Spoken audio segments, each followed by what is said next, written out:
Somewhere past the orbit of Neptune, your ship crosses a line no human body was ever built to survive. Ahead lie 4¼ light years of pure nothing, and that nothing is trying to kill you in at least 6 different ways at once. Radiation is quietly rewriting your cells. Your bones are dissolving beneath you. The machine breathing for you has never once run this long without a repairman on call. And if you fly fast enough to outrun all of that, the empty vacuum ahead hardens into a wall of atomic bullets. Here is the twist. No single danger wins by default. Change your speed, and you silently change your executioner. So which of these invisible clocks reaches zero first, and which one truly kills you? Before we set off on this one, if you enjoy this kind of deep dive into what deep space would really do to a living human being, consider tapping the like and subscribe button. Now, brace yourself. Let's begin.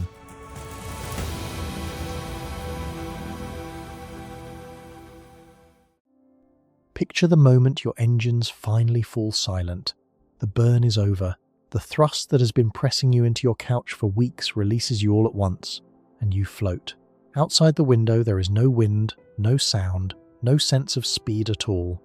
And yet you are moving faster than any human being has ever moved in the history of our species. Behind you, our sun has already shrunk from a blazing disk into a single hard point of light, just one more star among thousands. Ahead of you lies a gulf so wide that the fastest object we have ever built would need more than 70,000 years to cross it.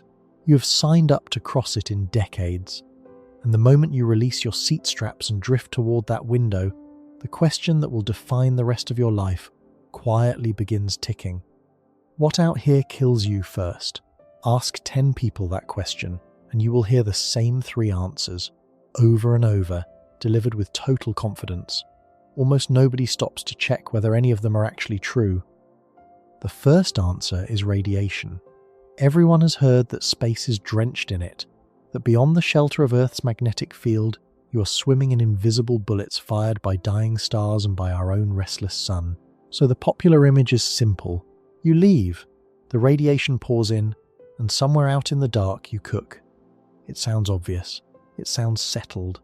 It is also, as stated, almost entirely wrong, and understanding exactly why it is wrong is one of the most important things this whole journey will teach you. The second answer is starvation. No farms out here, no supply ships, no grocery runs. Just a sealed metal world carrying every calorie and every breath of oxygen it will ever have. Run the loops long enough, the thinking goes, and eventually something runs dry.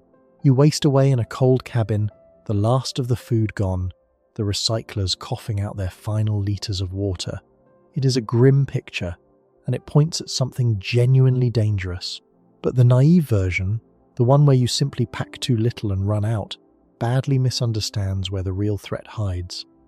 The third answer is the most cinematic of all. Somewhere in that 4¼ light years of emptiness, they say, waits a single grain of dust with your name on it.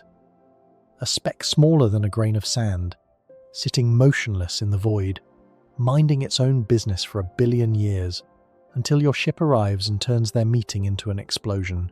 At high enough speed, the story goes, that one grain punches straight through the hull like a rifle round through paper, and the entire mission ends in a heartbeat.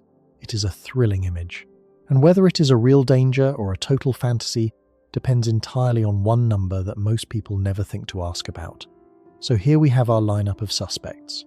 Radiation, the invisible poisoner, starvation, the slow strangler, and the dust grain, the sniper in the dark. 3 killers, each utterly certain it will be the one to end you, and almost every documentary you have ever seen simply picks one, points a dramatic finger, and calls the case closed. We are not going to do that.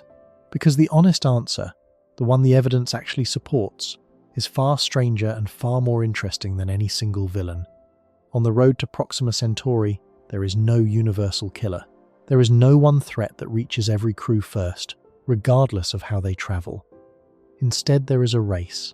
A quiet, brutal race between 6 different ways to die, each one running on its own clock, each clock ticking at its own speed.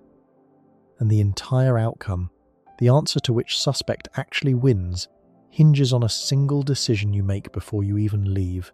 How fast do you fly? That is the idea that will run underneath everything we explore, so it is worth stopping to make it concrete. Think of every danger on this trip not as a monster but as a timer counting down towards zero. When any one timer hits zero, the crew is gone. Radiation is a timer. The slow failure of your life support machinery is a timer. The gradual wasting of your own body is a timer. The interstellar dust is a timer. Some of these clocks start fast and slow down. Some start slow and speed up. And here is the crucial part, the part that changes the whole story. The speed of your ship does not just change when you arrive. It reaches into the machinery of the clocks themselves and resets every single one of them. Fly slowly, and you hand the slow killers biology and machinery in your fragile closed world all the time they could ever want to finish the job. Fly quickly, and you starve those slow killers of time, but you wake something else up. The emptiness ahead of you, which is perfectly harmless when you sit still inside it, turns violent the instant you tear through it fast enough. That is why the question is never simply what kills you in space. It is what kills you first, on this ship, at this speed, on this exact journey. Change the ship, change the speed, and you may well change the answer. So before we can rank a single danger, before we can name a winner, we have to do the one thing those confident three-answer people never do. We have to pin down the mission. We have to describe the actual voyage precisely enough that the clocks have something real to tick against. Because a verdict without a defined mission is not a verdict at all. It is just a guess wearing a lab coat. Let us start with the destination, because it sets the scale for everything else. Proxima Centauri is the closest star to our Sun, and it is worth letting that closeness sink in before we talk about how impossibly far away it is. Out of the entire galaxy, out of 400 billion stars, this one is our next-door neighbour. There is nothing nearer, and it sits roughly 4.25 light-years away. In more familiar units, that is around 40 trillion kilometres. That number is a 4 followed by 13 zeros, and it is so far beyond human experience that the digits stop meaning anything. So anchor it to something we have actually done. Voyager 1 is the most distant human-made object in existence, coasting away from us at about 17 kilometers every second. If Voyager 1 were somehow aimed straight at Proxima Centauri, it would need more than 70,000 years to arrive. 70,000 years ago, our ancestors had not yet painted a cave wall or planted a single seed. That is the gap we are proposing to close inside a human lifetime. Now watch what speed does to that gap, because this is the lever that controls the entire story. Light itself, the fastest thing there is, makes the crossing in 4.25 years. We cannot travel at the speed of light, and we never will, so forget that as a real option. But suppose we could build a ship that cruises at 1/10 the speed of light. That is wildly beyond anything we can do today, but it is the kind of speed serious engineers sketch on whiteboards. At 1/10 the speed of light, the pure coasting time across 4.25 light years is a little over 40 years. Fold in the time it takes to speed up at the start and slow down at the end, and you land at roughly 45 to 50 years for the one-way trip. A single voyage, start to finish, that fits inside one long human life. The people who wave goodbye to Earth could, in principle, be the same people who arrive. Push harder to 2/10 the speed of light, and the crossing collapses to around 20 years. That is the target the Breakthrough Starship project has studied for tiny gram-scale robotic probes pushed by ground-based lasers. 20 years sounds almost reasonable, almost survivable, until you remember what we said about waking things up. We will come back to what happens to a ship at 2/10 the speed of light, and it is not pretty. For now, just hold the pattern in your mind. Slower means decades or centuries of exposure to the quiet killers. Faster means less time, but a more violent road. There is no free option. Every choice pays for itself somewhere. For our reference mission, the one we will judge everything against, we are going to plant our flag at that middle ground, 1/10 the speed of light. A one-way journey of roughly 45 to 50 years. Fast enough to be a single human voyage rather than a multi-century saga. Slow enough that the emptiness ahead has not yet turned into a wall of fire. It is the most honest middle of the road we can pick, and it lets us watch all the clocks compete on close to even terms. Later, we will deliberately break this assumption. We will ask what happens if you go much slower, and what happens if you go much faster, and we will watch the winner of the race change before our eyes. But we need a baseline first, and this is it. Next, the crew, because the state of the people on board changes the entire problem. Our travelers are awake, fully conscious, breathing, eating, aging human beings, living every single day of that half-century voyage in real time. This matters enormously, and it rules out two other kinds of mission that people love to blur together with this one. The first is the sleeper ship, the frozen crew, bodies chilled into suspended animation to wait out the journey in dreamless stillness. It is a staple of science fiction, and it is a genuinely different mission with a genuinely different set of dangers. If you could reliably freeze a human being for 50 years and thaw them back to life, you would trade away most of the threats we are about to examine and take on an entirely new pile of them, all of them centered on the freezing and the thawing. But here is the quiet truth. We cannot do that, not even close. No human has ever been cooled down, stopped, and successfully restarted after years of storage. So the sleeper ship is not a way to dodge the problem. It is a different, unsolved problem, and it belongs in a different story. Our crew stays awake. The second is the generation ship, the giant ark where the people who arrive are the great-great-grandchildren of the people who left, where nobody expects to survive the trip personally, and the whole point is to keep a small society alive across centuries. That too is a fascinating and completely separate challenge, and it only becomes necessary when the ship is so slow that no single lifetime can span the gap. Our reference mission is fast enough to avoid it. Same faces at both ends. One crew, awake, from departure to arrival. Now the ship itself, and here we have to be careful, because this is where honest engineering and hopeful fantasy tend to get tangled together.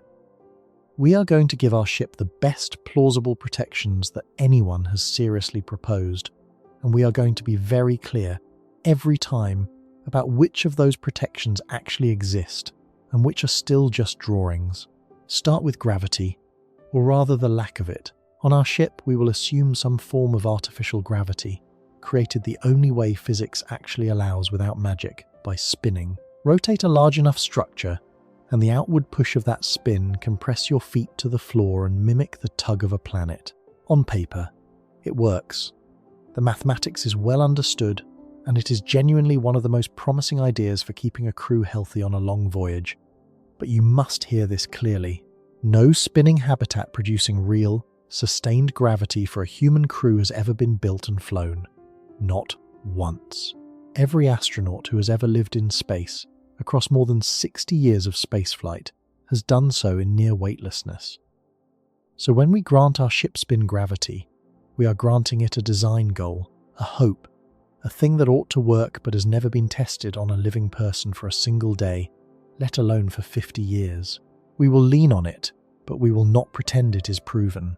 Next, shielding.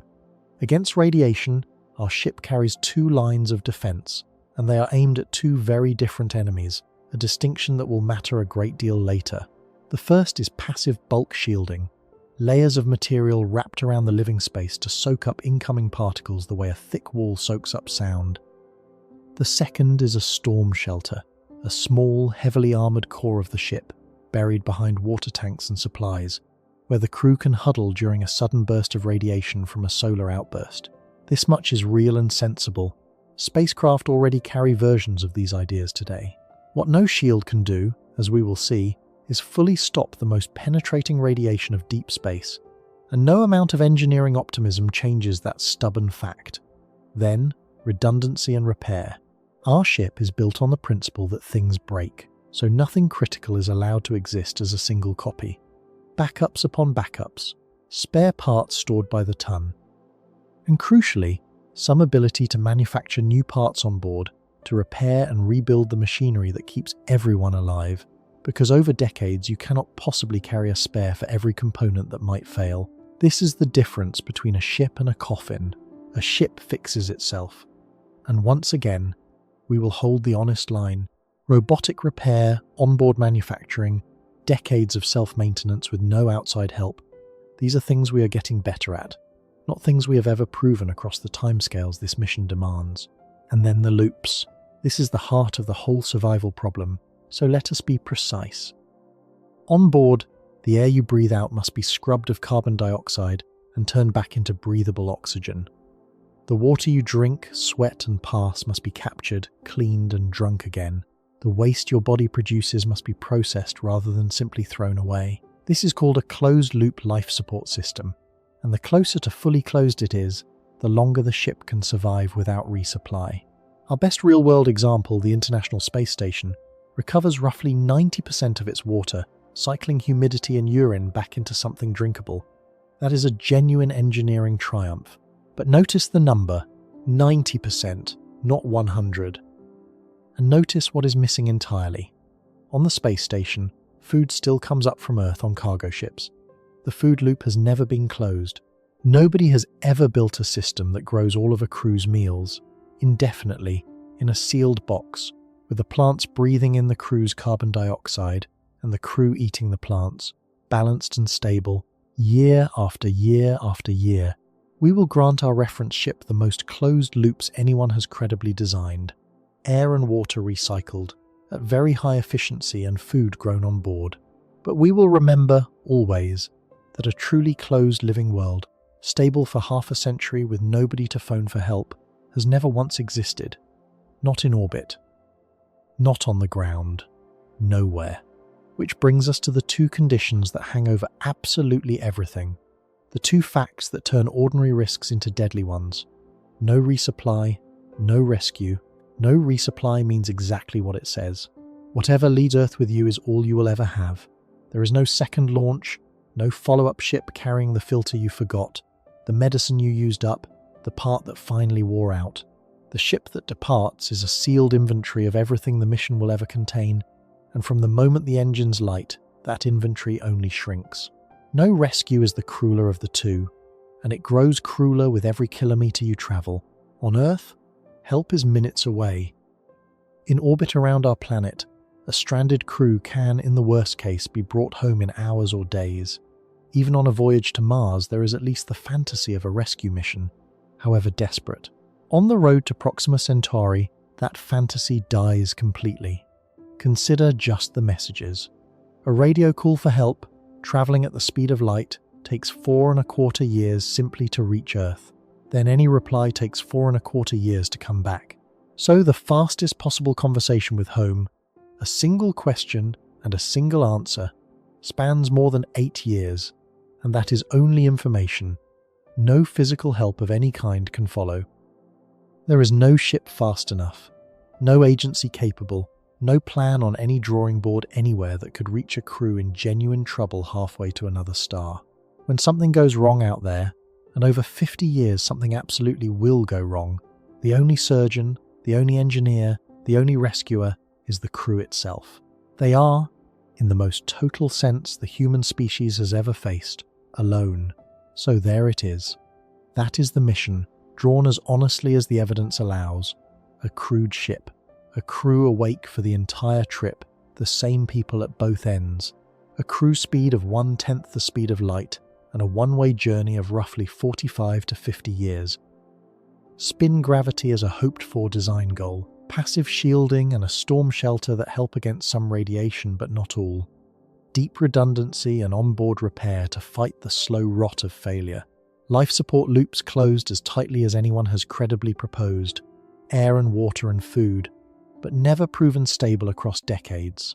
And over all of it, 2 iron rules that never bend. Nothing gets resupplied. Nobody gets rescued. Now, and only now, do the clocks have something real to tick against.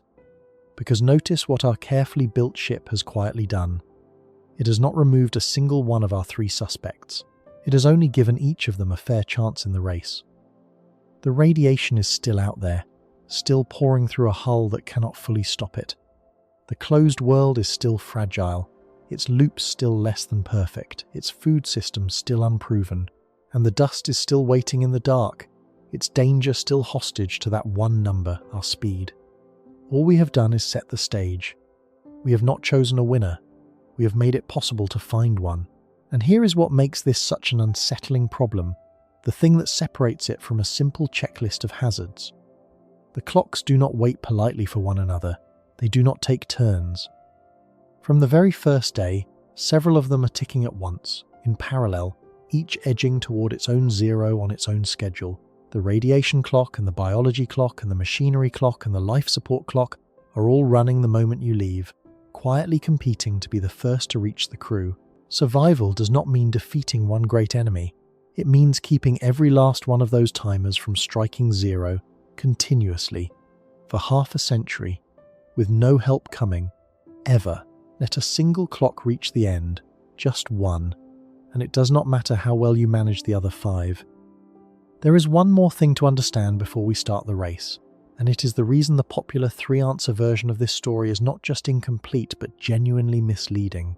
Most people imagine that the danger begins somewhere out in the deep, in the long middle of the voyage, in the true dark between the stars.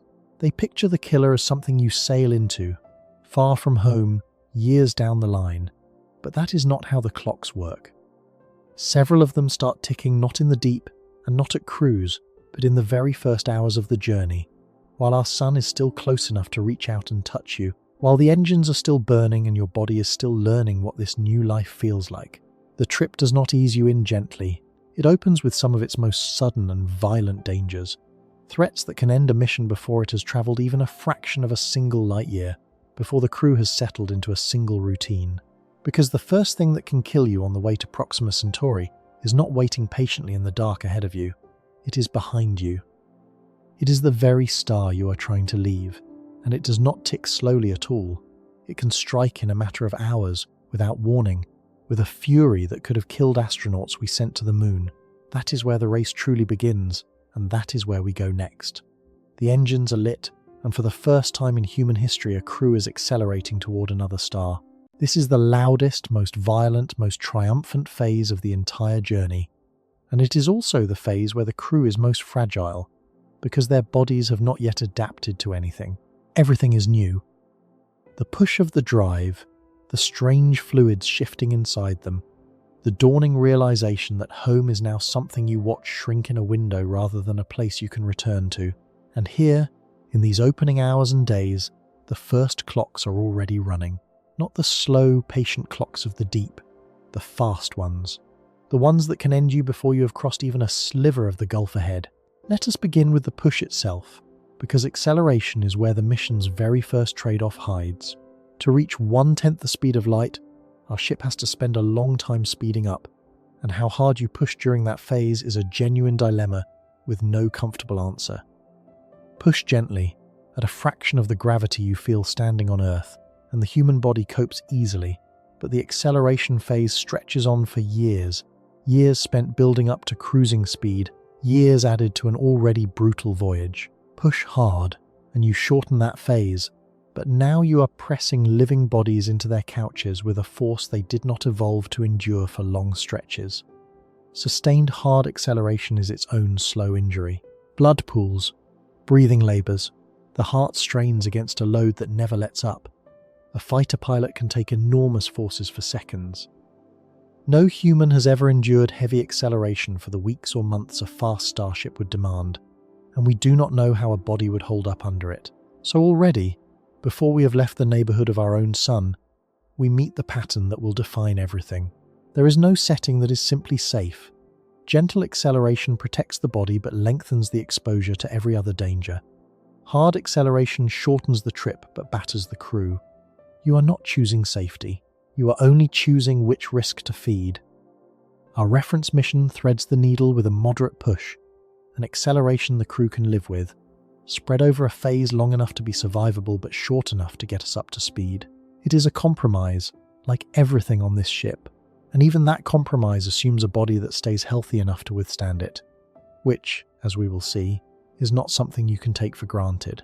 And the opening burn is only half of the propulsion problem, because a starship that wants to arrive somewhere rather than merely flash past it faces a second ordeal every bit as brutal as the first.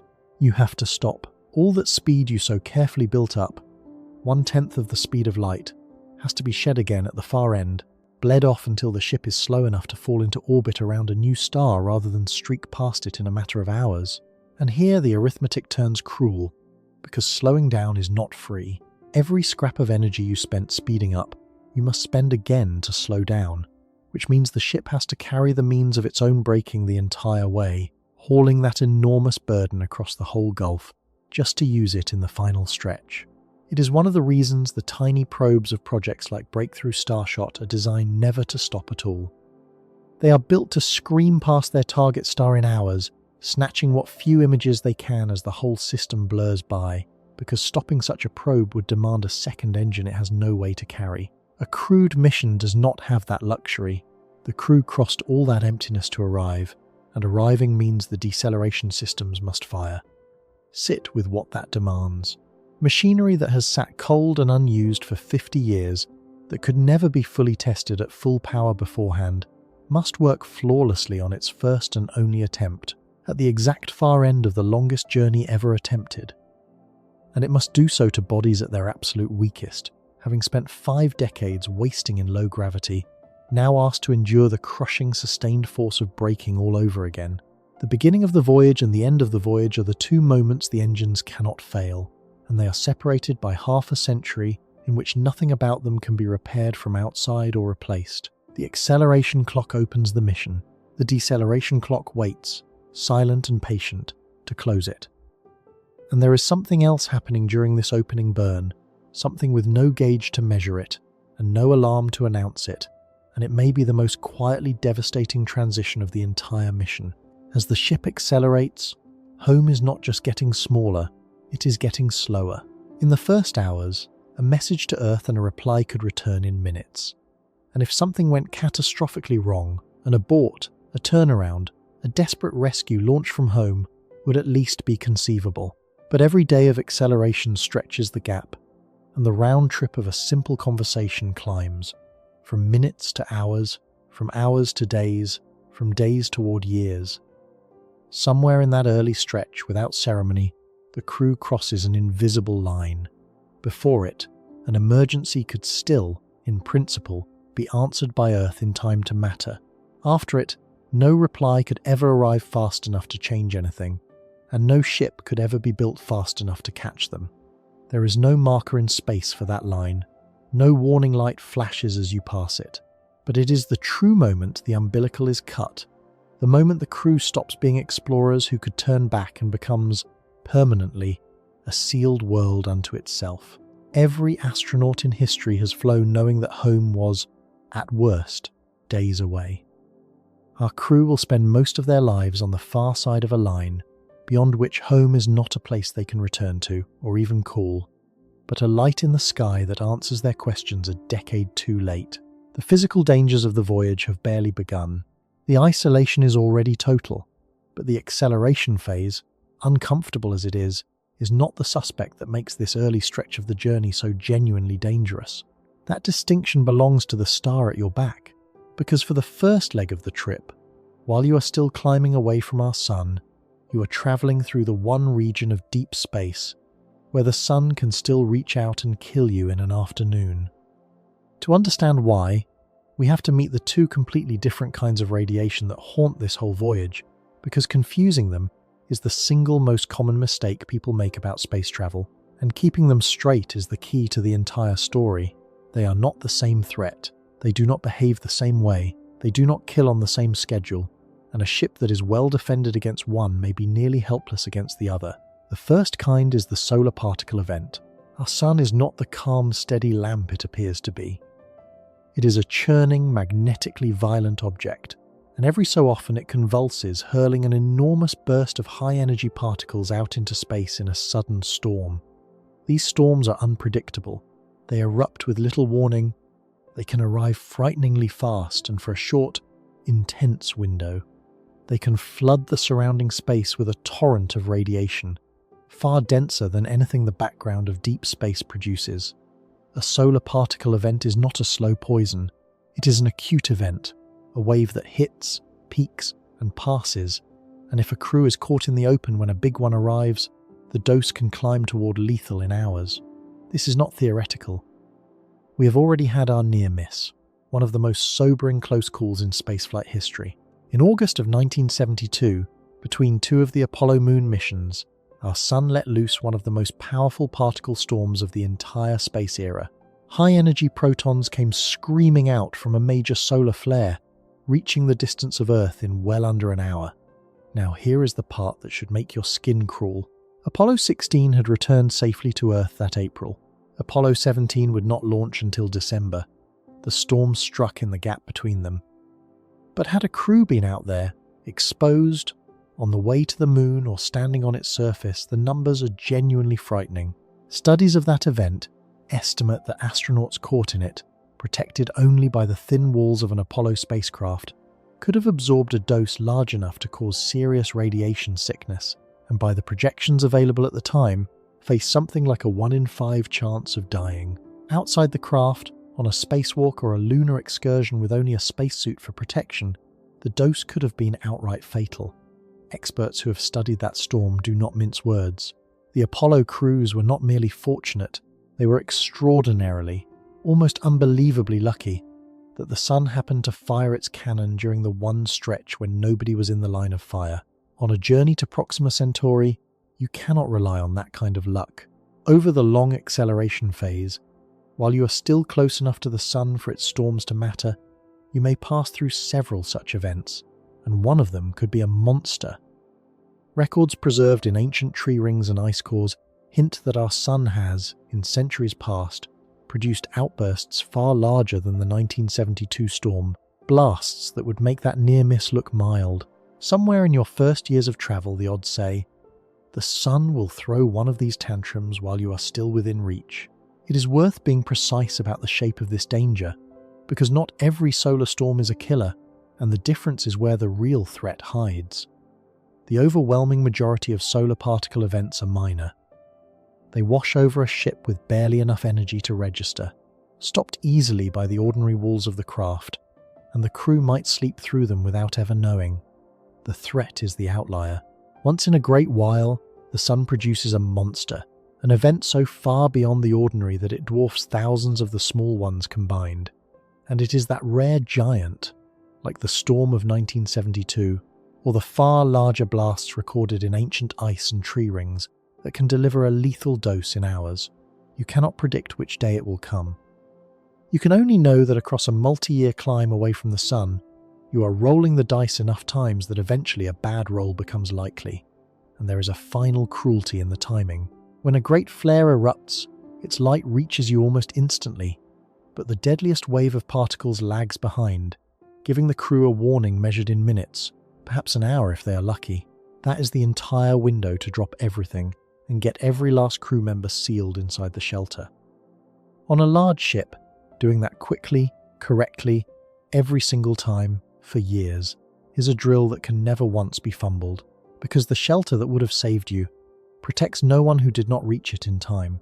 There is a subtlety here that makes the early voyage more dangerous still. Shielding against a storm works best when the densest part of the ship, its fuel, its water, its stores, sits between the crew and the incoming particles.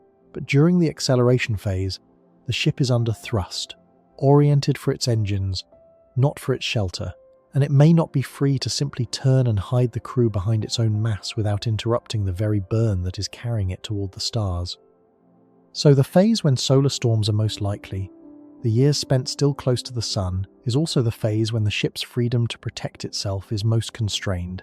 The crew may have to choose, in the worst moment, between shielding and thrust, between surviving the storm and staying on course. Out here, safety is never free, and every protection is bought by surrendering something else. And this is precisely why our ship carries a storm shelter. Here, at last, is a danger that shielding genuinely defeats, because a solar particle event, for all its violence, is made largely of particles that can be stopped. Wrap enough material around the crew, bury them behind the water tanks and the food stores and the dense heart of the ship, and you can absorb the worst of that incoming wave. When the warning comes, the crew retreats into the shelter, waits out the hours or the day it takes for the storm to peak and fade, and emerges shaken but alive. The solar storm is a real killer, one of the fastest clocks on the whole trip, capable of reaching 0 in an afternoon. But it is a clock we know how to stop, provided we see it coming and provided the shelter holds. It is a threat of the early voyage, and it is a threat we can, with care and a bit of engineering, largely defend against. File it away as loud, sudden, terrifying, and beatable. The second kind of radiation is a different animal entirely, and it is the reason people are right to fear radiation, even though they are usually wrong about how it kills. This is the galactic cosmic ray. These are not particles from our sun. They come from the wider galaxy, flung out across enormous distances by the death throes of massive stars, the shockwaves of supernovae seeding all of space with a thin, ceaseless sleet of atomic nuclei moving at tremendous energies. Unlike the solar storm, galactic cosmic radiation does not come in bursts. It is always there. A constant, low, grinding drizzle that pervades every cubic meter of interstellar space, every second of every day, for the entire 50-year voyage. And here is what makes it so insidious, the property that separates it from every other radiation threat. You cannot shield it away. The particles in galactic cosmic radiation are so energetic, moving so fast and carrying so much punch that they tear straight through ordinary shielding. Worse, when they smash into your shielding, they can shatter the atoms of the shield itself, spraying out a secondary shower of fragments. Pile on enough of the wrong kind of shielding, and you can actually make the problem worse, turning a single incoming particle into a spray of new ones inside your ship. This is not a failure of engineering effort. It is a stubborn fact of physics. The storm shelter that saves you from the sun does almost nothing against the galaxy's steady rain. There is no wall thick enough, no material clever enough, that a real spacecraft could carry to fully stop it. The crew simply lives inside that drizzle, day after day, year after year, their bodies absorbing it the entire way. So what does it actually do to you? This is where we have to be careful and honest, because the popular image of radiation, the one where you sizzle and collapse, is completely wrong for galactic cosmic rays. This is not a fast clock. It is one of the slowest and most patient killers on the whole ship, and it kills by accumulation rather than by sudden strike. Every particle that passes through you has a chance to damage a cell, to break a strand of your genetic code, to knock a molecule out of place. Any single hit is trivial. Your body repairs such damage constantly. But over years of unbroken exposure, the damage accumulates faster than your body can perfectly repair it, and the consequences build. The clearest of those consequences is cancer. Every unit of radiation you absorb raises, by a measurable amount, your lifetime odds of a tumour forming somewhere in your body years down the line. This is why space agencies set career radiation limits for astronauts at all, a ceiling on how much a person is allowed to absorb across their working life, because beyond a certain point, the cancer risk climbs to levels considered unacceptable. Some agencies place that career ceiling at roughly 1 unit of the standard measure of biological radiation dose, while others set it lower still, each chosen to hold the added cancer risk within limits they consider tolerable. Now hold that number against the mission. A round trip to Mars, a voyage of perhaps 2 or 3 years, is already estimated to deliver a dose approaching or exceeding that entire career limit. Our voyage to Proxima Centauri lasts not 2 or 3 years, but 50.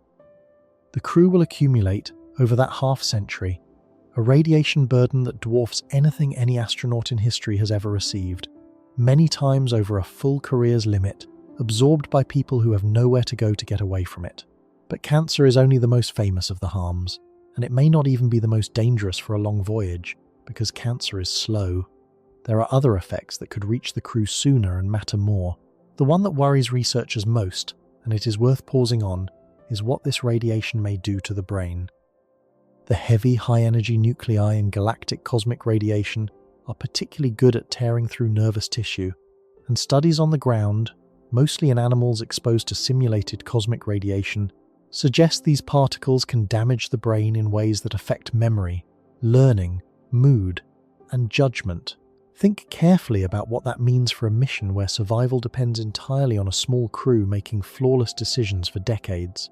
A crew whose thinking is slowly, subtly degraded by radiation is a crew that makes more mistakes, precisely on a ship where a single serious mistake, with no rescue possible, could be fatal. The radiation might not kill you directly. It might instead erode the very faculties you need to keep everything else from killing you. And the harm does not stop at the brain. Prolonged exposure is linked to damage of the heart and blood vessels, raising the risk of cardiovascular disease. It appears to weaken the immune system, leaving the body less able to fight off illness. It can cloud the lenses of the eyes. It touches, in one way or another, nearly every system in the body. Galactic cosmic radiation is not a single wound. It is a slow, corrosive tax levied on the entire organism, compounding year after year with no relief. So let us be clear-eyed about where this leaves the radiation suspect, because this is the moment to correct the popular story. Radiation is real. It is dangerous. It is arguably the single most talked about hazard of deep space, and space agencies rank it among the very top risks for any crew leaving Earth's protection. But look closely at what kind of clock it is.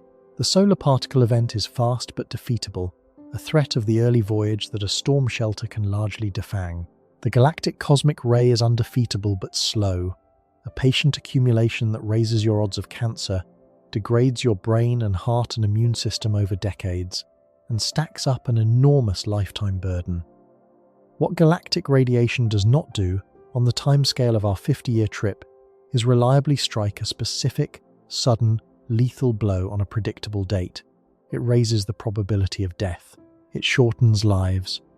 It sickens and weakens, but it is a chronic clock, not an acute one. And that distinction is going to matter enormously when we finally line all the clocks up against each other and ask which one truly reaches zero first. This is the moment to lay out, plainly, the 4 different ways these clocks can run. Because until now we have been speaking loosely, and the whole verdict at the end of this journey depends on telling them apart. There is the acute lethal event, a single sudden blow that kills in hours or days, like a great solar storm catching an unshielded crew. There is chronic accumulation, a slow build-up of harm that raises the odds of death and shortens life without necessarily setting an exact hour, like galactic cosmic radiation, quietly stacking up its cancer risk over decades. There is gradual loss of crew capability, where nobody dies outright but the crew slowly becomes less able to do the work of survival, their bodies weakening, their minds dulling, until they can no longer keep the ship alive. And there is the system failure that makes death eventually unavoidable, where some critical machine or process breaks or drifts past the point of recovery. And even though everyone is alive and healthy in the moment, the outcome is now locked in, the countdown to a death that cannot be stopped already running. Keep those 4 in mind, because the trap this whole subject sets, the trap that catches almost everyone, is to assume that the loudest danger is the one that wins. Radiation is loud. It gets the headlines. It is the thing everyone names first. But loud is not the same as first. A threat can be genuinely serious, genuinely frightening, genuinely near the top of every agency's list of concerns, and still not be the thing that actually reaches your crew before anything else does. The solar storm can be beaten by a shelter. The galactic radiation is slow, a chronic tax that mostly cashes out in cancers years later, and in a gradual erosion of health across the decades. Both are real. Neither, on our reference mission, is obviously the winner of the race.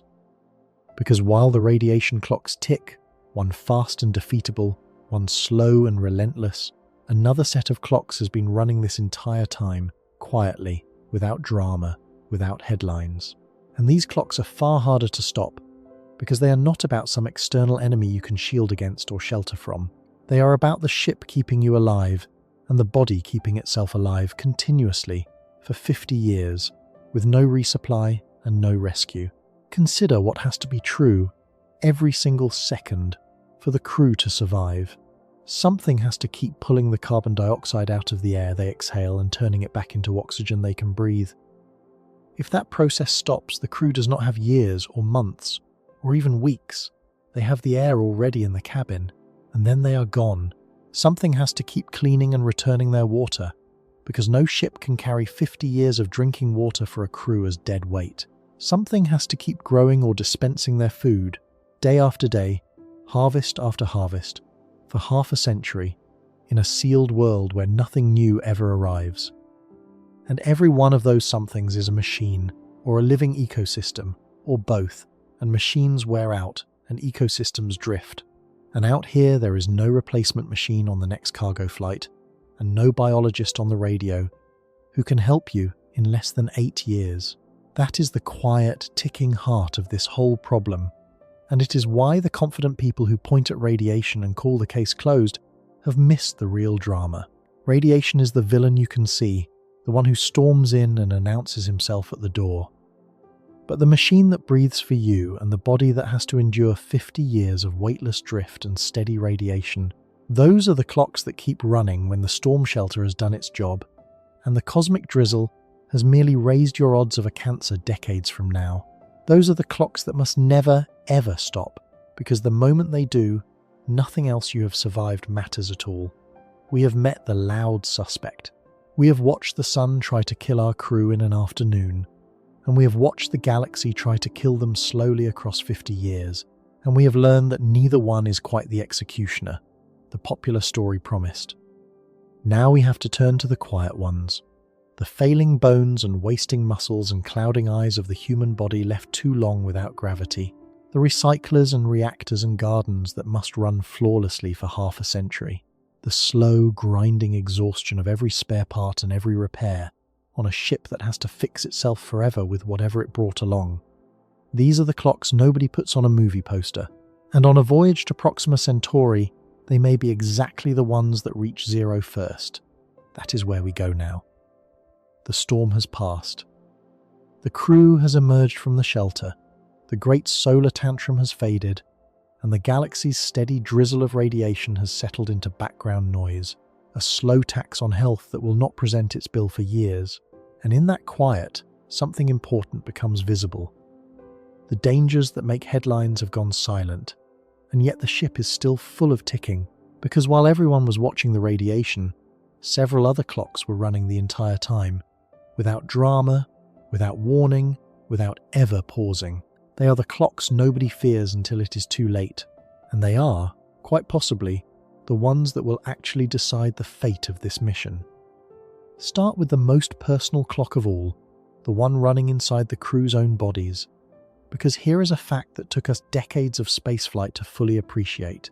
The human body, left too long without gravity, does not simply feel odd or float around comically. It begins, slowly and steadily, to fall apart. We evolved at the bottom of a gravity well, and every system in our bodies is quietly built around that constant downward pull. Our bones are laid down along the lines of stress that gravity creates. Our muscles are sized for the daily work of holding us upright against it. Our hearts are tuned to pump blood up against it. Our inner ears, our eyes, our circulation, all of it assumes that down is a real direction and that weight is a real force. Take gravity away, and the body, which is nothing if not efficient, starts dismantling everything it no longer thinks it needs. The bones go first, and they go frighteningly fast. In weightlessness, the skeleton stops receiving the mechanical stress that tells it to stay strong, and it begins to dissolve itself, leaching away calcium and mass at a rate of roughly 1 to 2% every single month. Pause on that number.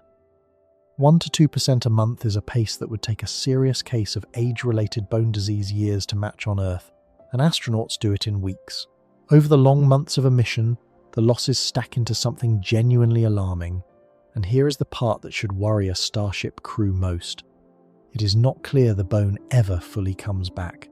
Even after returning to Earth and years of recovery, some astronauts never regain everything they lost, and all that calcium stripped out of the bones has to go somewhere. It floods into the bloodstream, raising the risk of stones forming in the kidneys, which on Earth is a painful nuisance, and on a Starship, 50 years from the nearest hospital could be a genuine emergency. The muscles waste in parallel, and even faster. Without the constant work of fighting gravity, the muscles that hold us upright and move us around simply shrink from disuse. In the first days and weeks of weightlessness, before any countermeasures kick in, a body can lose a fifth of its muscle mass. And over months, the postural muscles, the ones in the back and legs that we lean on just to stand, can waste away by a third or more. The heart is a muscle too, and it is not spared. With no need to pump blood upward against gravity, the heart itself begins to deform and weaken, its walls thinning, its shape drifting from the strong form it holds on Earth towards something rounder and softer. Studies of cosmonauts after long missions have measured real physical shrinkage in parts of the heart. The very engine of your circulation is deconditioning, growing lazy in the absence of the load it was built to carry.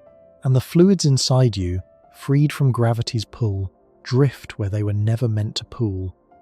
On Earth, gravity keeps a fair share of your blood and bodily fluids down in your legs. In weightlessness, all of it shifts upward, toward the chest and the head. Astronauts describe the puffy, congested feeling of it, the constant sense of a head cold that never clears. But it is more than uncomfortable. That upward flood of fluid appears to press on the back of the eyes, and over long missions it can actually reshape them, flattening the eyeball, swelling the optic nerve, and permanently changing an astronaut's vision. This is a real documented condition that long-duration crews develop, a slow deformation of the eye caused by nothing more exotic than fluid sitting where gravity would normally keep it from sitting. Imagine, on a 50-year voyage, a crew whose eyesight is quietly degrading, year after year, on the very ship where reading an instrument correctly can mean the difference between life and death. The altered flow of fluid brings other dangers with it. Blood that moves in unfamiliar patterns is blood that can clot where it should not, raising the risk of a clot forming in a vein, which if it breaks loose can be lethal. The immune system, already burdened by radiation, appears to weaken further in weightlessness, so infections that a healthy body would shrug off become harder to fight.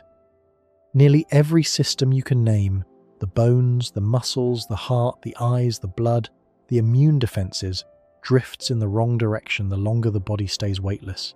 Now, our reference ship was built with an answer to all of this, and we must weigh that answer honestly. The answer is spin gravity, that great rotating habitat whose steady turning throws the crew outward against its floor, restoring the sense of weight the body was built around and giving it back the load it needs.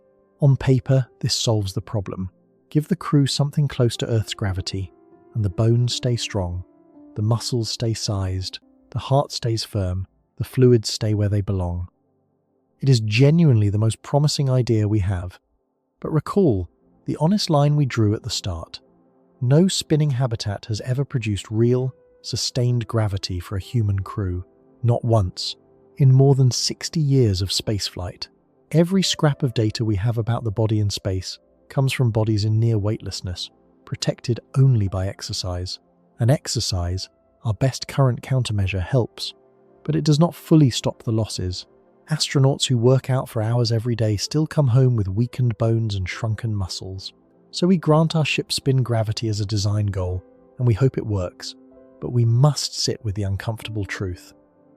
We are betting the crew's skeletons and hearts and eyes on a machine no human being has ever lived inside for even an hour. Never mind 5 unbroken decades. If the spin gravity underperforms, or fails, or was never quite enough, the body's clock runs, and it runs toward a crew too weak, too sick, too impaired to keep the ship alive. Which brings us to the second quiet clock, and this one is not about the crew at all. It is about the ship's ability to keep them breathing, drinking, and eating. This is the clock of the closed world, and it may be the most unforgiving one on the entire vessel. We touched on the loops before, but now we have to stare directly at how hard they truly are, because this is where hope and reality diverge most sharply. Remember our best real example, the International Space Station.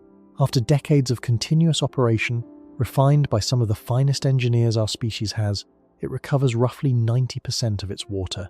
That is a magnificent achievement, and it is also, for our purposes, a warning. 90% is not 100%. That last stubborn tenth escapes the loop, lost to the system, and on the space station, it simply gets topped up from Earth. On our starship, there is no topping up. A loop that is 90% closed is a loop that is 10% open, and over 50 years, a 10% leak in the thing that keeps you alive is not a rounding error. It is a countdown. And water, believe it or not, is the easy part. The truly humbling gap is food. Here is a fact that ought to stop every dreamer of starflight in their tracks. On the International Space Station, across its entire history, the food has always come up from Earth, every meal. The food loop has never been closed. Nobody, in orbit or on the ground, has ever built a system that grows all of a crew's food, indefinitely, in a sealed container, balanced and stable, with the plants breathing in the crew's exhaled carbon dioxide, and the crew eating the plants that grow from it, cycling round and round for decades without collapse. It has never been done, not once, not anywhere. Consider what closing that loop actually demands. You would need a living ecosystem, an artificial garden that produces enough calories and enough variety to keep a crew nourished for half a century.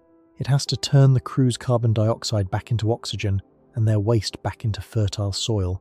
It has to resist disease, because a blight that sweeps through your only crop is not an inconvenience.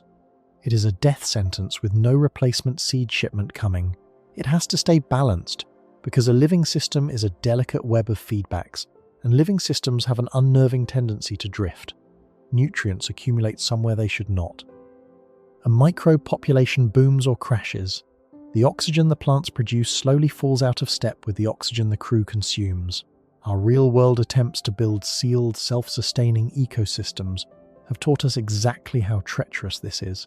The most famous ground experiment in living in a sealed artificial world watched its oxygen levels mysteriously, steadily decline, until the air inside grew thin enough to threaten the people breathing it, and the cause turned out to be a subtle imbalance nobody had predicted.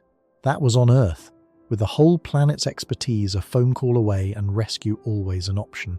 On a starship, a slow drift like that has no phone call and no rescue.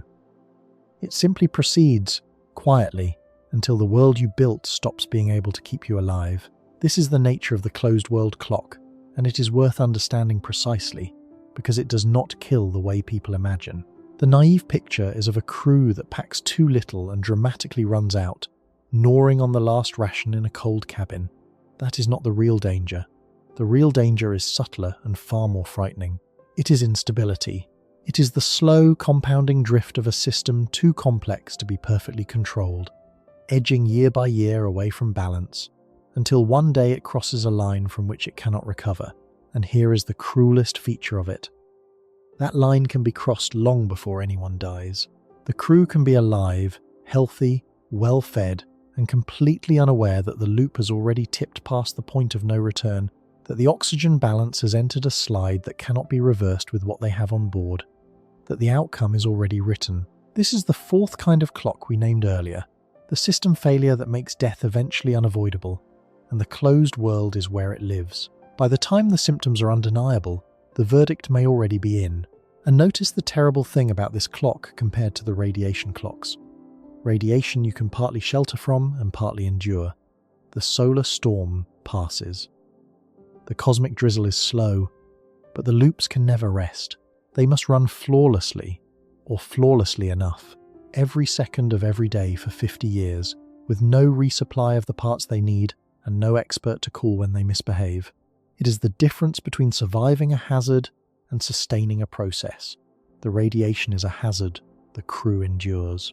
The closed world is a process the crew must keep alive, continuously, forever, and processes that must never stop are far harder to guarantee than hazards you merely have to weather.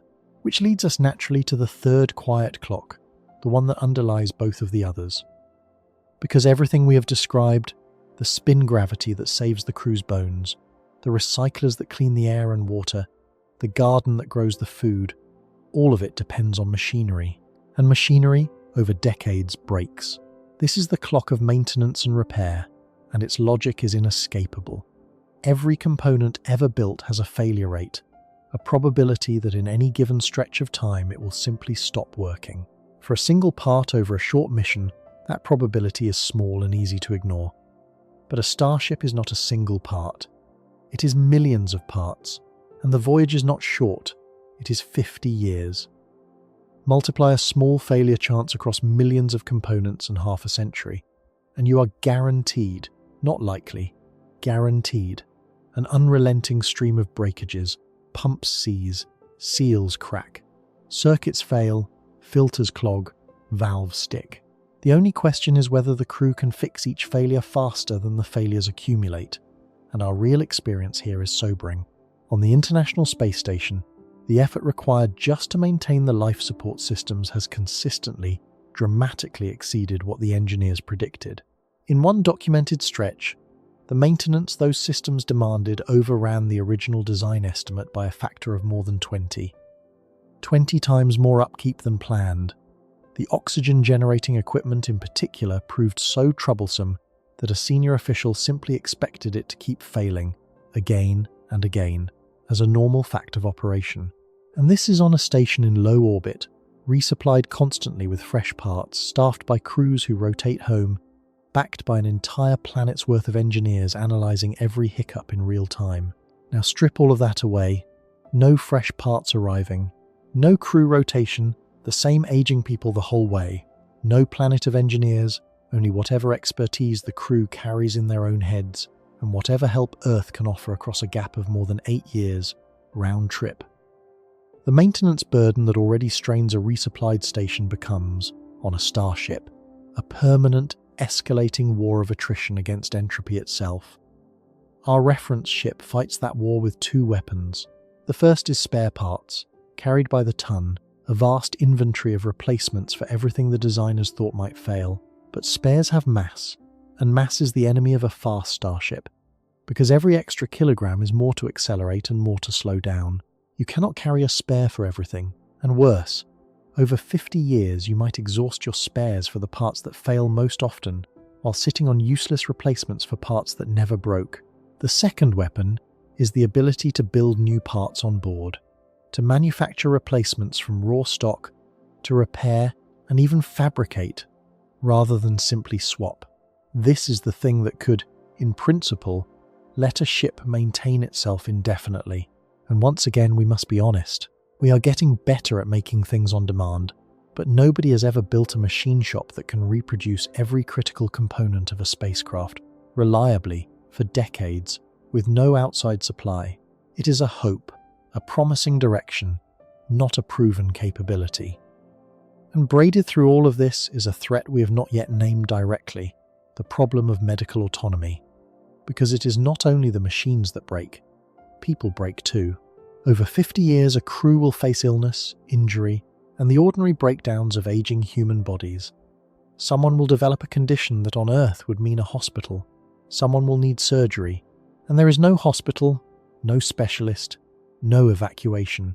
Whatever medicine the crew can practice on themselves, with the supplies they brought and the knowledge they carry, is all the medicine that will ever exist for them.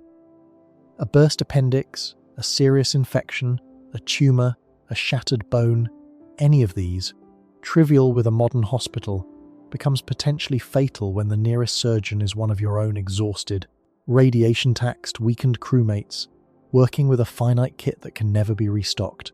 The crew is not only the ship's engineers, they are its only doctors, and they are treating patients whose bodies have been quietly degrading the entire trip. And this problem has a dimension we have not yet reckoned with, one that grows more certain with every passing year of the voyage. The crew does not merely risk illness. The crew ages.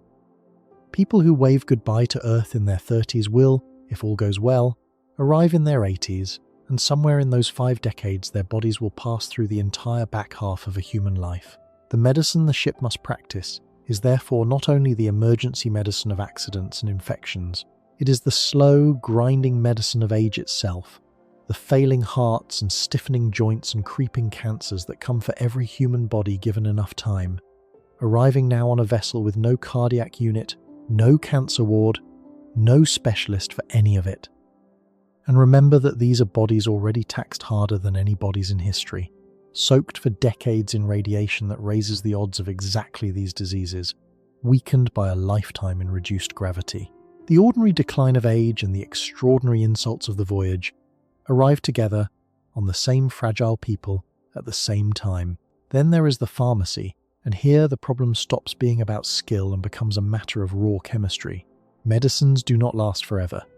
Most drugs have a shelf life of a few years, after which they lose their potency or break down into compounds that no longer heal and may even harm. Radiation only accelerates that decay. So the simple idea of packing a 50-year supply of every medicine the crew might ever need collides with a hard physical wall. The antibiotic that could save a life in year 40 may have quietly crumbled into uselessness by year 5. You cannot stockpile your way out of this. You would have to manufacture medicines on board, synthesizing fresh drugs from raw ingredients across the decades. Another entire industry the ship must run flawlessly and forever. Another thing no spacecraft has ever done. A crew that cannot make its own medicine is a crew whose pharmacy is dying on the shelf even as its need for it grows. And you cannot carry an expert for everything. A hospital on Earth is not one doctor but an entire building full of specialists, each trained for years on a single system of the body. A starship crew might number a handful of people, and no handful of people can hold the summed expertise of a modern hospital in their heads. When a problem arises that none of them were trained for, and over 50 years such a problem is not a possibility but a certainty, there is no one to call. Or rather, there is someone to call, but the answer will arrive more than 8 years later, addressed to patients who could not wait 8 days. There is one more clock running inside the crew, and it is the one we are most tempted to ignore, because it cannot be measured in millimeters of bone or liters of water. It runs inside the mind. Consider what 50 years of this life would actually be. The same handful of faces every single day for half a century. The same cramped corridors, the same hum of the same machines, the same view of the same unchanging dark out every window. No new person to meet, ever. No door to walk out of. No holiday, no escape, no way to storm off and cool down that does not end a few meters later at a wall. Every argument must be lived with. Every irritation compounds. Every grief, every disappointment, every fracture between crewmates has nowhere to go and no fresh air to dissipate into for 50 years. We already know, from the hard evidence of isolation and confinement studies here on Earth, in polar stations, in submarines, in sealed simulation chambers, that the human mind under prolonged isolation frays in predictable ways. Sleep degrades, mood darkens, small conflicts swell into feuds. Focus and judgment slip, precisely the faculties a crew cannot afford to lose. And these effects show up in months. Our crew faces not months but decades, and they face them while radiation is quietly working on their brains and their bodies are wasting beneath them, every stressor feeding every other. A crew that comes apart psychologically does not simply become unhappy, it becomes unable to cooperate, unable to make the flawless collective decisions that keeping the ship alive demands. And on a vessel where a single serious mistake can be fatal, and there is no authority to appeal to and no rescue to summon, a crew turning on itself is not a morale problem. It is a survival threat as real as any leak or any dose. The mind is a clock too, and it has no shelter to hide in.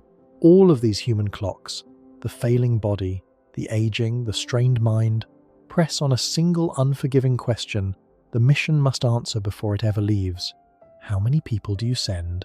It sounds like a detail. It is anything but. Send too few and you have no margin. A crew of a handful cannot hold every skill the voyage demands, cannot spare hands when one member falls ill or dies, cannot absorb the loss of the one person who knew how to fix the one system now failing. A death in a tiny crew can unravel everything, because there is no depth on the bench, no one waiting to step into the empty role. But send more people to buy that margin, and every one of them must breathe, drink, eat, and be kept healthy and sane for 50 years, which means more air to recycle, more water to clean, more food to grow, more mass to accelerate and to stop, and a larger, more complex society to hold together in that sealed and windowless world. Every extra person is both an insurance policy against failure and a fresh demand on the very systems most likely to fail. There is no crew size that is simply correct, only another version of the same bargain that has haunted this ship from the first page. Buy safety in one place, and you pay for it in another. The people are the mission's greatest fragility, and its only redundancy at once, and no number you choose escapes that. Step back now and look at what these quiet clocks share, because their common thread is the whole point. The radiation clocks, loud as they are things the crew endures. You shelter from the storm, you absorb the drizzle, you live with the raised odds. But the quiet clocks are different in kind. They are not hazards to be weathered. They are processes that must be sustained. The body must be kept whole. The closed world must be kept balanced. The machinery must be kept running. Every one of them must hold, continuously, for 50 years, with no resupply and no rescue, and the failure of any single one of them cascades into the failure of the others. Let the machinery falter, and the recyclers stop. Let the recyclers drift, and the air turns bad. Let the crew's bodies weaken, and there is no one strong enough to make the repairs. Let one crew member fall gravely ill and the others, already stretched thin, lose the labour of an entire pair of hands. These clocks are not independent. They are wound together, and a failure in one drains the margin from all the rest. This is why the confident three-answer version of interstellar death gets it so wrong. It imagines a single dramatic enemy, radiation or starvation, or a dust grain, striking a clean and cinematic blow. But the real texture of this voyage is not one great blow. It is the grinding, compounding, unglamorous struggle to keep several fragile processes alive at once, for half a century, in a sealed box that no help can ever reach. The quiet clocks do not make movie posters. They do not announce themselves. They simply tick and tick and tick, and any one of them reaching zero ends everything. So here we stand, with our suspects rearranged. The radiation that everyone fears turns out to be a chronic tax and a beatable storm, and the dangers we rarely think about, the dissolving body, the drifting closed world, the wearing machinery, turn out to be the relentless ones, the processes that can never rest.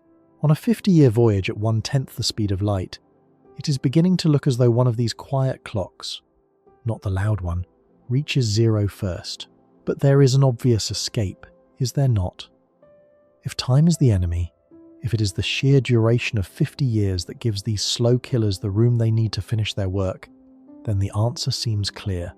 Go faster, shrink the trip, cut 50 years down to 20 or 10, and you starve every one of these patient clocks of the time they need. Less time for the bones to dissolve, less time for the loops to drift, less time for the parts to fail. Speed looks like salvation. It is not.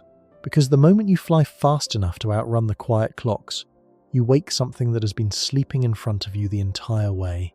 The emptiness ahead, the harmless void you have been drifting through, stops being empty.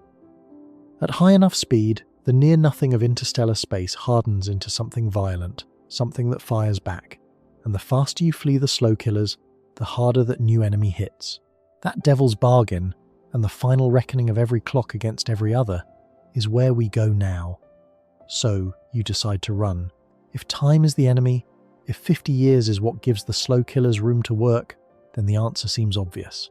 Push the ship faster. Cut the journey from 50 years to 20, and you rob every patient clock of the years it needs. The bones have less time to dissolve. The loops have less time to drift toward collapse. The parts have fewer decades in which to fail. Speed looks like the master key that unlocks every door at once, and it would be if the road ahead were truly empty. But it is not, and the cruel arithmetic of this whole journey is about to complete itself, because the very thing that saves you from the slow killers is the thing that wakes the fast one. To understand the trap, you have to understand what interstellar space actually is, because the word emptiness has misled us this entire time. The space between the stars is not a perfect vacuum. It is thin, unimaginably thin, thinner than the best vacuum we can create in any laboratory on Earth. But thin is not nothing. Scattered through that darkness, drifting between the stars, are individual atoms, mostly hydrogen and helium, floating alone, one here, another a long way off. And mixed in among them, far rarer, are specks of dust, tiny grains of solid matter, most of them smaller than anything your eye could ever see. When you are sitting still, all of this is completely harmless. You could float in the middle of interstellar space forever and never feel a single atom brush against you. It is the most peaceful nothing imaginable. Now put yourself in a ship tearing through that same space at a fraction of the speed of light, and everything inverts. Because from the ship's point, every hydrogen atom drifting peacefully in the void becomes, the instant your hull reaches it, a projectile fired straight at your face at a fraction of the speed of light. And the faster you fly, the more energy each of those impacts carries, and the more of them you strike every second. The stillness ahead of you does not stay still. Your own speed converts it into a headwind, and at relativistic velocities that headwind is not made of air. It is made of atomic nuclei arriving with the violence of radiation. This is the second face of a threat we have already met, and it is worth naming the connection clearly, because it is one of the most elegant and terrible ideas in this whole story.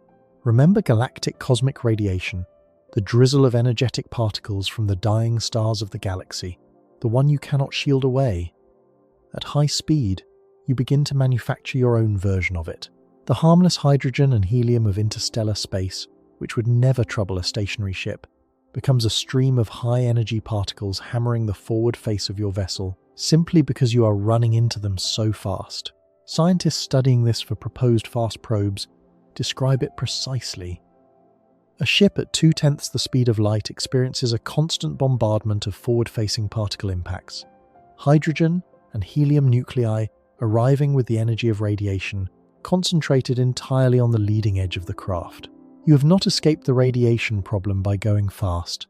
You have created a new source of it, aimed like a spotlight at whatever part of the ship points forward, and it grows more intense with every increase in speed. And the atoms are only the beginning. The dust is worse. Those rare grains of solid matter, harmless motes at rest, become genuine kinetic weapons when you strike them at a fraction of light speed. A single grain, far too small to see, carries at these velocities an astonishing amount of energy, and when it hits the hull it does not simply make a dent, it detonates. The impact is so violent that the grain and a patch of your hull explosively vaporize together, blasting out a tiny crater. One grain is a pinprick, but you are not striking one grain. You are sweeping up every grain along a path 4¼ light years long, and their impacts accumulate into a steady erosion of your forward surfaces, a slow sandblasting by the galaxy itself. Here, precisely, is where we must be careful, because this is exactly the kind of danger that gets wildly exaggerated in the popular telling, and we promise to be honest about the numbers. So, let us hold the fantasy up against what the research actually shows. The studies done for fast interstellar probes, aimed at understanding exactly this hazard on the route to Alpha Centauri, found that at 2/10 the speed of light, the dust bombardment erodes a surface layer of something like 0.5 millimeter of material over the whole journey. The forward-facing atomic impacts, the gas bombardment, chew away roughly another fraction of a millimeter into the exposed surface. Put those together, and the rule of thumb that emerges is striking in how modest it is. At these speeds, you lose on the order of a millimeter of surface material for every 4 light years you travel. Extend that rate outward, and to erode a full meter of shielding you would need to cross thousands of light years. Sit with that, because it cuts both ways. For a tiny probe, a gossamer sail weighing mere grams, a 0.5 millimeter of erosion is catastrophic, because the probe is barely thicker than that to begin with. But for a large crewed starship, a massive vessel built with a thick forward shield, precisely because it expects this, a millimeter of erosion every 4 light years is not a mission-ending wound. It is a manageable, predictable cost, something you design for by making the leading edge thick and sacrificial, a shield meant to be slowly worn away while it protects everything behind it. So the cinematic image, the one where a single dust grain punches clean through the ship and ends everyone in an instant, is, for a properly built large vessel at these speeds, simply false. The steady rain of ordinary dust and gas is an erosion problem and a forward radiation problem, serious and real, but not a sudden execution. And yet we cannot dismiss the kinetic threat entirely, because honesty runs in both directions. The calculations that give us those reassuring erosion rates are built on the assumption that interstellar dust is overwhelmingly made of tiny grains, which it is. But the interstellar medium is not perfectly uniform, and it is not perfectly mapped. We do not know, with certainty, that your particular path to Proxima Centauri is free of the occasional larger grain, a mote 1,000 or 1,000,000 times more massive than the typical speck. Such larger grains are rare, genuinely rare, but rare is not never, and at a fraction of light speed a single sufficiently large one arrives with the energy not of a sand grain, but of something far more destructive. This is the honest shape of the dust hazard. It is not the guaranteed sniper of the movies, waiting with your name on it. It is a low, uncertain probability of a serious impact, stacked on top of a certain predictable, survivable erosion. You can shield confidently against the erosion. You can only play the odds against the rare big grain, and those odds get worse the faster you go and the less you know about the road ahead. Particle size, ship speed, the area you expose, the shielding you carry, and the sheer uncertainty of what actually lies along your route. All of it goes into that gamble, and none of it can be reduced to the tidy certainty that either the fearful or the dismissive would prefer. There is one more danger that sharpens as you speed up, and it belongs to the same cruel family as the interstellar headwind, because it too is a price you pay for going fast. It is the simple, staggering problem of aiming. To reach Proxima Centauri, you do not point your ship at where the star is when you leave. You point it at where the star will be 5 decades from now, because both you and it are moving, and across 50 years it will have travelled a long way from where you last saw it. You are leading the shot, like a hunter aiming ahead of a running animal, except the animal is a star 4¼ light years away and the bullet is a vessel full of living people who cannot afford to miss. And the tolerances are savage. Across 40 trillion kilometres, an error in your aim so small that no human sense could detect it at launch blooms, by the far end, into a miss measured in the width of whole solar systems. A tiny nudge off course in the first year, left uncorrected, means arriving nowhere near your destination at all. Sailing forever past the star you gave your life to reach. So the ship must steer, constantly, correcting its path across the decades. And here the isolation returns with teeth. Earth cannot fly the ship. By the time Mission Control could see that you had drifted off course and send back a correction, more than 8 years would have passed, and you would be somewhere else entirely. The advice hopelessly stale. Every course correction must be computed and executed by the ship itself, autonomously, flawlessly, for 50 years, navigating by the stars with no one at home able to help in any time frame that matters. And then there is the blindness, which is the deepest irony of the whole speed bargain. The faster you fly, the less you can react to anything ahead of you.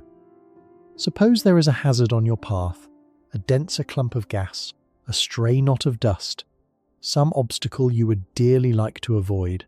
At a fraction of the speed of light, you are closing on it so fast that by the time you could possibly detect it, you are almost upon it, with no time to alter a course that takes enormous distances to change.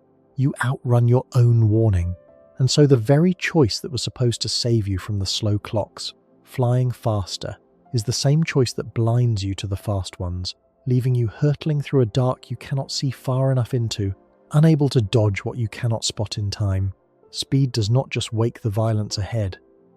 It steals your ability to steer around it, and navigation and braking are bound together in a final, unforgiving way. Recall that the crew gets exactly one chance to slow down at the far end, one enormous braking burn that must fire at precisely the right moment along precisely the right path. Aim slightly wrong, and you do not merely arrive off target. You point your one and only deceleration in the wrong direction, spending the irreplaceable energy of your braking to slow toward a place you never meant to go, and then drift, unable to stop, unable to turn, past the star forever. The steering you do across 50 silent years and the stopping you do in the final hours are the same problem, and both must be solved perfectly by the ship alone, with no one near enough to help. Before we render the final verdict, honesty demands we acknowledge a kind of danger that does not fit neatly into the model of separate, independent clocks at all, and it may be the most frightening of the lot precisely because it refuses to stay in its lane. So far we have imagined each threat running down its own timer, but some disasters do not respect lanes.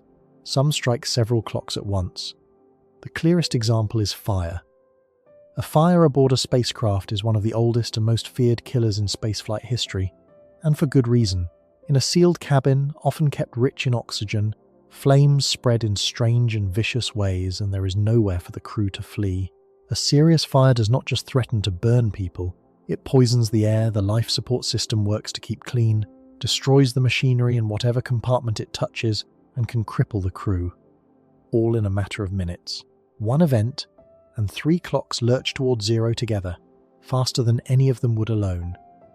The same is true of a sudden loss of pressure, or a catastrophic failure of the ship's power. which in one stroke silences the recyclers, the heaters, the lights, and the very machines that keep the air breathable. These are the wild cards of the voyage, the events that can take a ship managing all of its slow clocks beautifully and end it in an afternoon. They are, mercifully, the kind of thing careful engineering fights hardest to prevent, with fire suppression and compartmentalization and backup upon backup.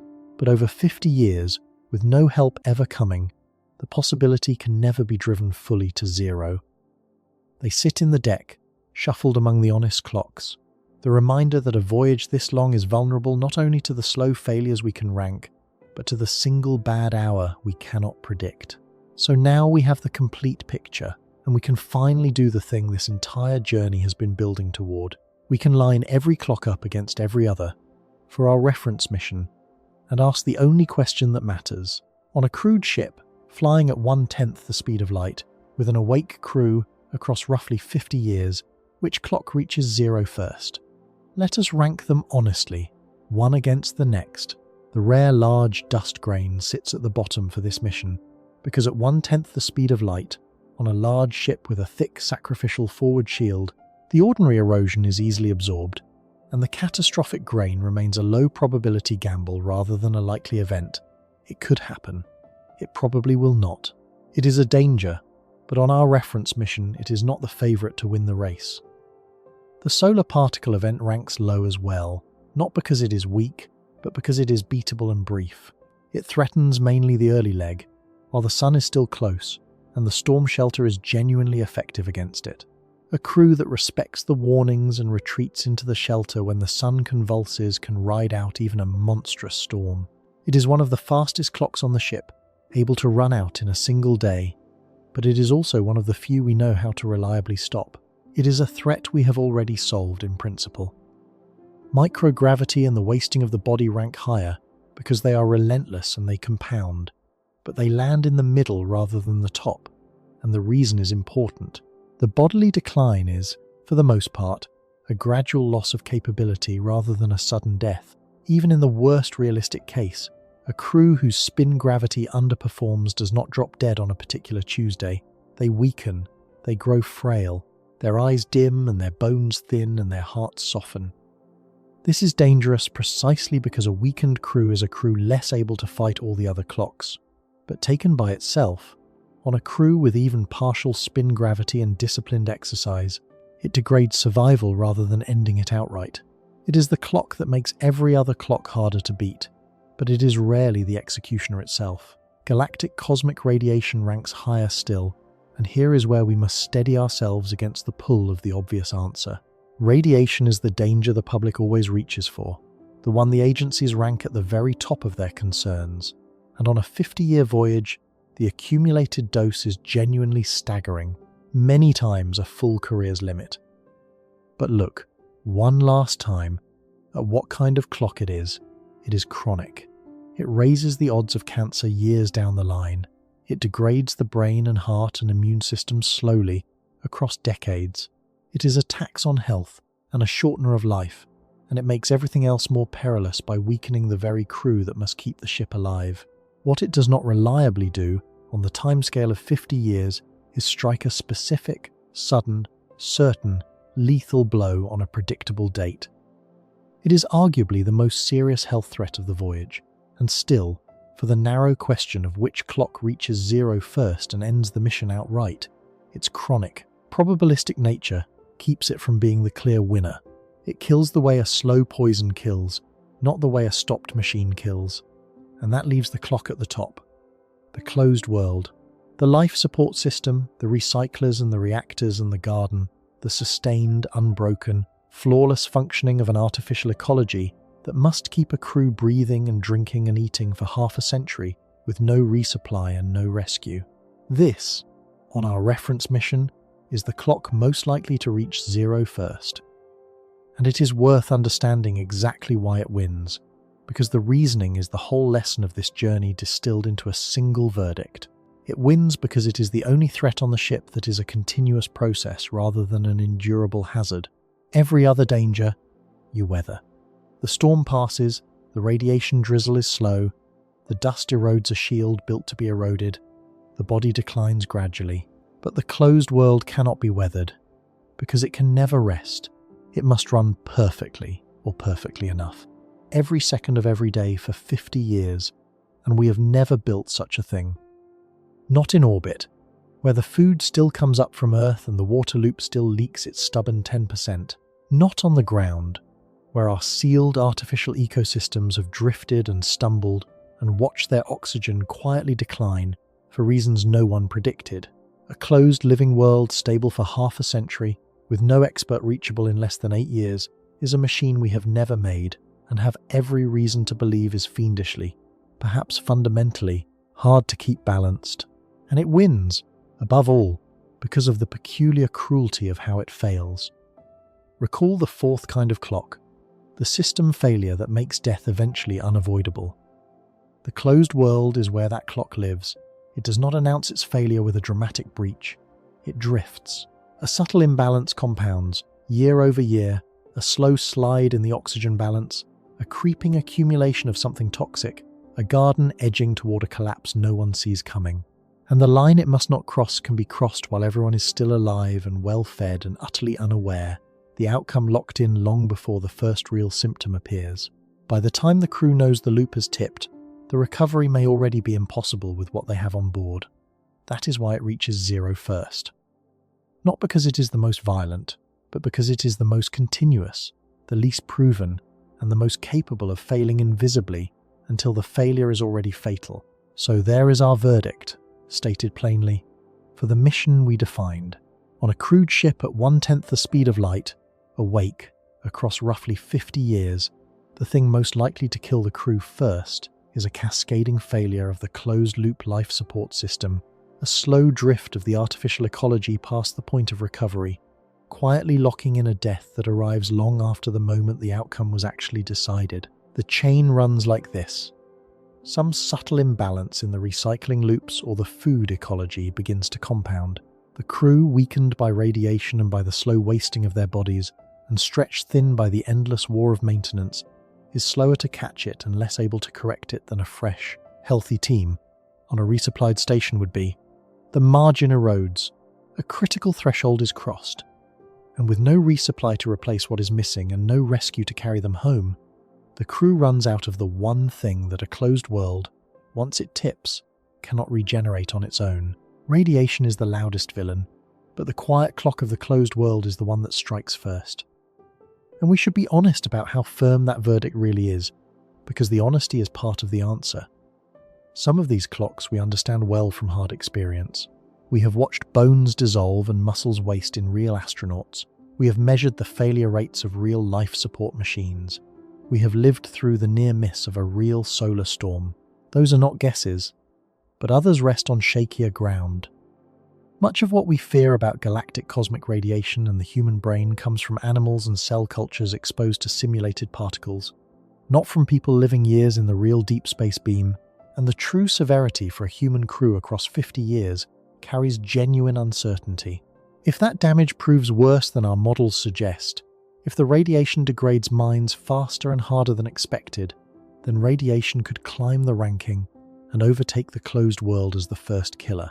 The verdict we have reached is the best reading of the evidence we have, not a decree carved in stone. It points at the closed world as the likeliest first failure for this mission, while admitting plainly that the ground beneath several of these clocks is still shifting as the science matures. That admission is not a weakness in the answer. It is the most truthful part of it.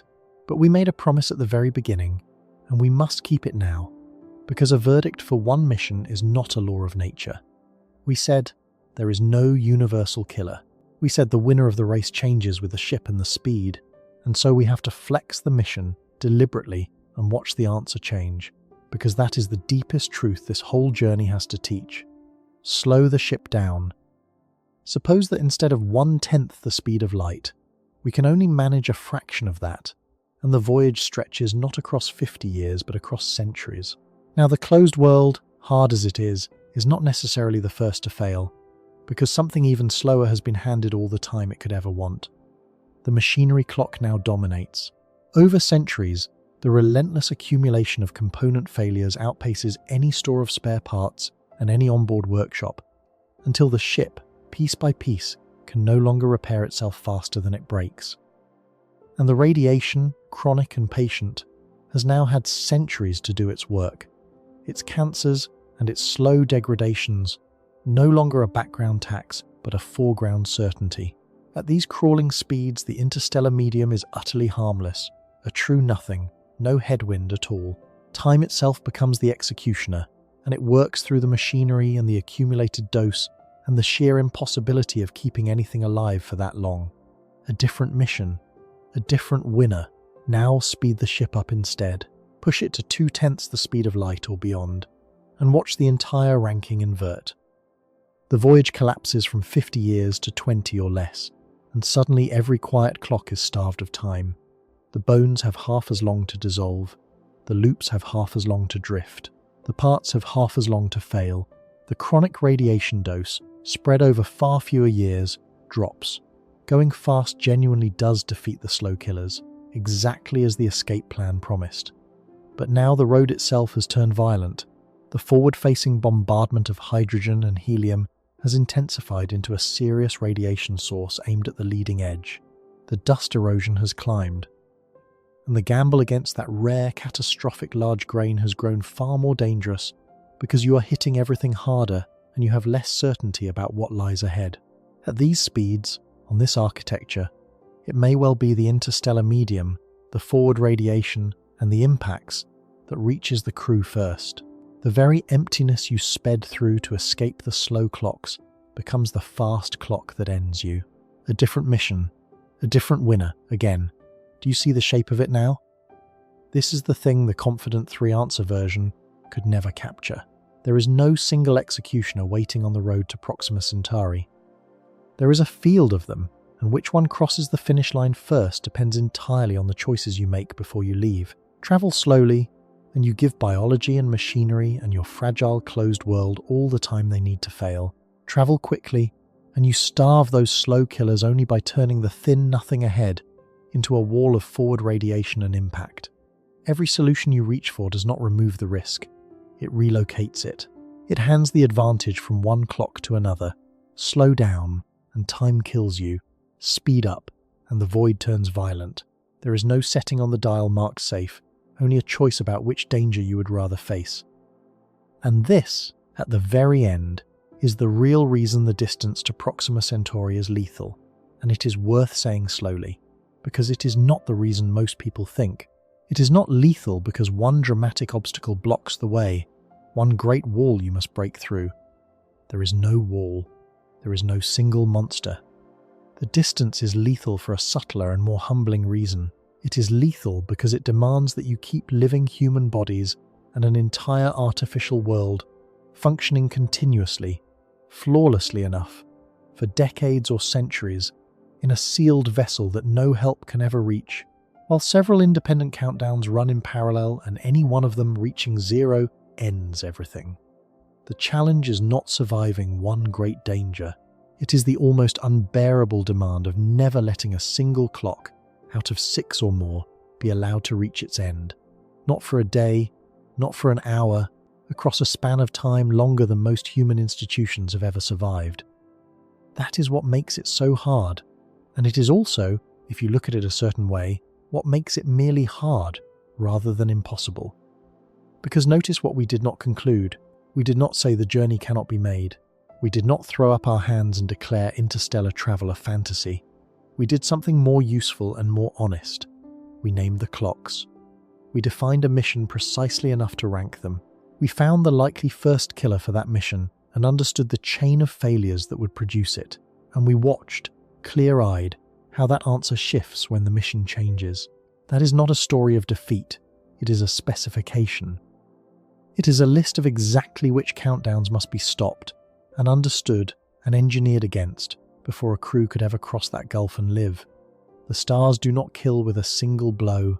They kill with time and with distance and with the terrible requirement of keeping everything alive at once, forever, alone. Reaching Proxima Centauri was never going to be a matter of surviving one great danger.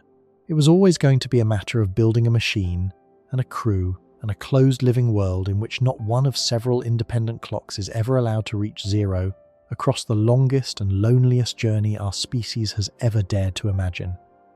Master that, keep every clock ticking and never let a single one run out, and the nearest star stops being a wall. It becomes, at last, a shore.